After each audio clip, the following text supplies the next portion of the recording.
I chose to review the 1974 classic Mel Brooks film, Blazing Saddles. Its cast includes Gene Wilder, Cleavon Little, and Mel Brooks himself. The plot takes place 100 years prior to the film's original release in 1874 out in the Wild West. The story begins when an African-American railroad worker becomes the sheriff of a town that is in great danger. The town, Rockridge, has been thriving for many years until now, when corrupt politicians and a railroad construction manager plan to take over the town in order to build their new railroad on the land. The people of Rockridge are displeased at first. Their town is in serious danger of getting destroyed. And in a day where racism was very evident within society, their only hope was in their African-American sheriff and his partner, the former fastest gun in the West, Gene Wilder. As the story continues, Bart, the African-American sheriff of Rockridge, played by Cleavon Little, wins over the town's citizens, and with the help of his former railroad co-workers, they put together a creative and perhaps unrealistic plan to save their town from being destroyed from the evil railroad construction manager's thugs.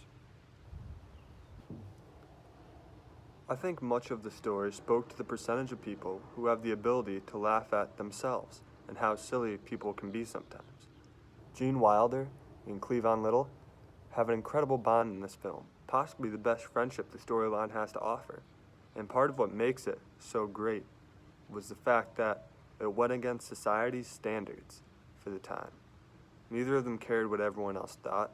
They both knew themselves and their own morals. The fact that society saw their relationship as unnatural seemed silly to them, and they didn't understand it. I found this film pretty hilarious.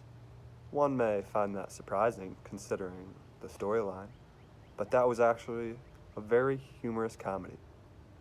The film poked fun at much of the darkness that used to be a common part of society. I feel as if it was made to laugh at how things used to be and how far people had come within the past 100 years.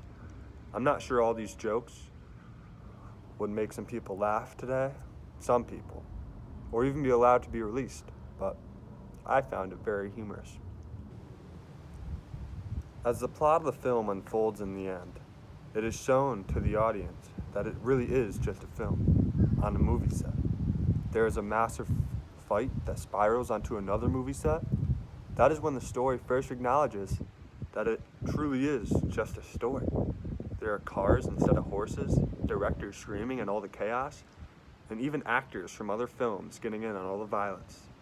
This is something I had not seen before from this time period prior to this film. I could only imagine it served very well as something very fresh and new for the audience to get a comedic ending in which the curtain is pulled up, revealing it was just a show all along. I found it as a really great way to pull the audience out of the fantasy Wild West world and back into reality and what was modern day at the time the film was made.